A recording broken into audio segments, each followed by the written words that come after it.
Hi, this is Megan Jacks, Creative Memories Independent Advisor, and I'm here today with a 12 by 12 layout that I'm going to show you how quick and easy this one is to make. We're just going to be using our straight trimmer. We are using two of the optional blades, which is the decal blade and the scoring blade. So to get started with this, you're going to need a piece of background paper. It could be a cardstock or a tonal paper. I'm showing here the Homestead collection from Creative Memories. So I've got this really beautiful tonal green background paper. You're also going to want a 6-inch piece of designer paper that has the two sides to it, because we will be capitalizing on the fact that you can fold over the paper and expose the other side. So I use the really pretty floral paper that comes with Homestead, and I actually have the other 6-inch piece that would, when I started trimming everything down, I had two 6-inch squares. So I'm going to be making the companion page to this. So I will actually have a 2-page layout when this is all said and done. If you want to have a 2-page layout, you would be able to just repeat everything I'm showing you right now to make those 2 pages. So we have a 6-inch square. And the first thing we're going to do with this 6-inch square is we're going to go ahead and cut it on the diagonal. Now I have a fairly non-directional piece of paper, so I don't need to worry about what side is up. But if I had something like trees or anything on this, I would need to keep in mind what corners I am placing my triangle borders in. So just keep that in mind. You can kind of visualize it, look it over to your paper. If I was going to be putting the tree, something that was directional, I just need to make sure that I'm cutting it the right way. So that part can be a little bit hard to explain when I don't have a piece of paper that specifically shows it. So I would suggest starting off with non-directional if you can. So I've got a 6 by 6-inch square. I'm going to cut it on the diagonal. So I'm going to line this up and trim. Now I'm going to go ahead and set one of those triangles aside, and I've got the left side triangle. I'm going to go ahead and I'm going to switch out to my decal blade. And my next cut is going to be at 1 3/4 inch, and I'm going to be trimming from the long side. So I've got my long edge here, and I'm going to move it all the way over to 1 3/4 inches, which is the last printed line on the right side of the cutting guide. So I'm just making sure I get that lined up. I've got the decal blade, and I'm going to go ahead and cut. So I've got that cut into 2 pieces with the decal blade. I'm going to go ahead and grab my other piece, my other triangle, and make the same cut. Since I've already got my decal blade in there, I'm going to do both of those cuts before I swap out to the scoring. So like I said, this is 1 3/4 inches. It's that last printed line on the right side. So I've got those already cut. The next thing I'm going to do is I'm going to switch to my scoring blade. And I'm going to score each piece a 1/2 inch, but making sure that my decal edge is to the right. So I'm lining my decal edge up at the 1/2 inch mark, which is the first printed line on the right side of the trimming mat. So that 1/2 inch is right there. I'm going to go ahead and line this up and cut, and I'm going to score. Now I don't want to press too hard when I'm scoring. If you press super hard and you've already got a pretty good indentation line here, you risk cutting it. If you need to, go ahead and switch over to a new edge on your trimming mat, one that you haven't cut on, and then you can score with ease without worrying about cutting through your paper. Otherwise, you need to make sure you're using a fairly light touch when you score. So I'm doing this on all of these pieces along this decal edge on the right side up at 1/2 inch. I'm going to make those score lines. So just keep that decal edge going to the right, line it up at 1/2 inch, and score. My last piece.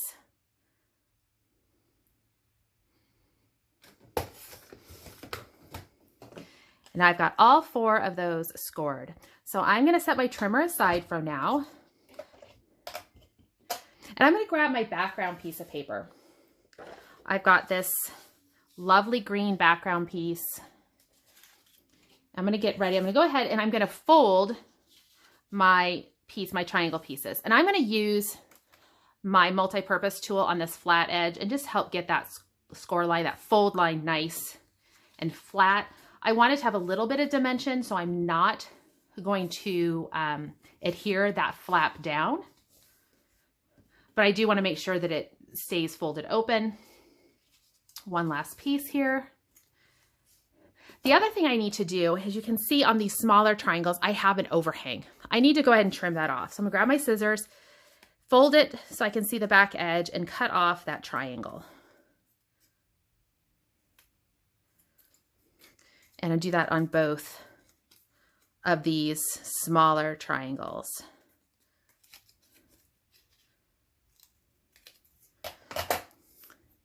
So now it's time to go ahead and I'm gonna get ready to assemble my corner pieces. Now remember, I'm creating the companion page. So I will be working in this corner to kind of give that V look. Now here, in this space that is open, you could use a border maker cartridge and punch a border. You could use a sticker. I'm using one of the laser cut embellishments or laser cut borders from the Homestead collection. So I have that here, and I'm gonna go ahead and cut this in half. I know that if I cut this at 6 inches, that will work fine. So I'm gonna grab my ruler, lay this out at 6 inches is right in the middle of this flower. So I will go ahead and use my scissors and trim that. And that's gonna give me my 2 pieces. So when I start putting this corner together, I'm gonna go ahead and lay in my first piece is going to be my smaller corner piece. And here, if you can see, I did bring it off from the edge a little bit. So I have that very thin green line around it. So it's about 1/8 of an inch. So I'm going to do the same thing. I'm not going to go all the way to the corner. You could if you wanted to, but I'm not going to, leaving about 1/8 of an inch. And then I'm going to go ahead and use my piece here, my laser cut border, as my spacer. And I'm gonna I'm not adhering it yet because I need to do a little bit of cut work on it to get it to fit just right. But I wanna go ahead and get this other piece in, this other corner piece. And I'm using that laser cut border to help line it up. And that looks, I'm just checking here to see that I've got that nice V edge going. So that looks good for that corner. Now I'm gonna do this bottom corner here, and I'm gonna do it the same way. So I'll start off with my small corner and put that in place at about 1/8 of an inch from the edge and on both sides.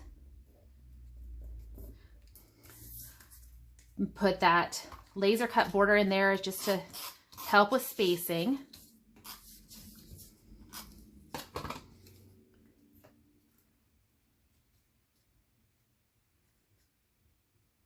And that looks pretty good. And I've got repositionable adhesive on here, so if I need to adjust, I can. Now it's time to go ahead and figure out how I'm going to do these laser cut borders. Now remember, I have this 1/8 of an inch border at the edge, so I kind of want to keep that with my borders. So I got kind of lucky here, and the way this particular laser cut border is, I can actually come in here and I'm going to cut right along this edge, and I'm going to come over here and cut right along that edge.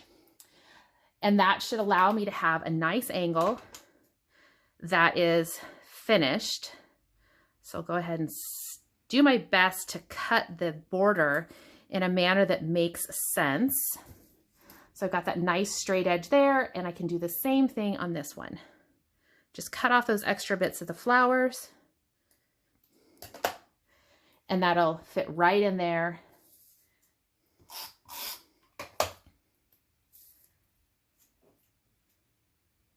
And I am having this take up, it's going edge to edge here, tip to tip. There is no spacing between the tips of the petal and the flaps here. If I had used a narrower border maker cartridge or a narrower laser cut border, I may have been able to sneak in a little bit of space there, but it works out just fine not having any space. And I'm just doing the same thing here in this corner. I'm trimming off that extra bit of laser cut border so that I can finish off this corner. So in this particular case, I needed to have 2 sets of the laser cut borders because I needed 2 12-inch length of borders.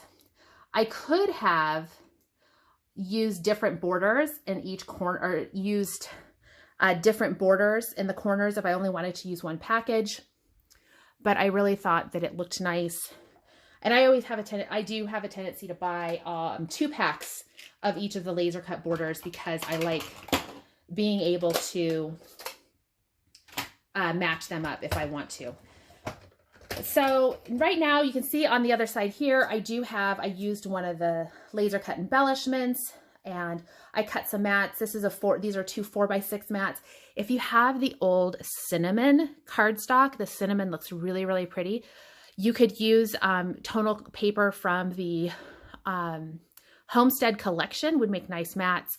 You can also check out the Keep the Faith tonal pack as well. There's some beautiful rusty brown colors in there, and the blues and grays also look really nice with this Homestead collection. So if you're looking for some additional paper, that's going to be one to check out. I'm going to go ahead and switch over to my straight blade on my trimmer, and I'm going to just basically mirror out my layouts here to show how you can do it. And of course you can use different size of photos here.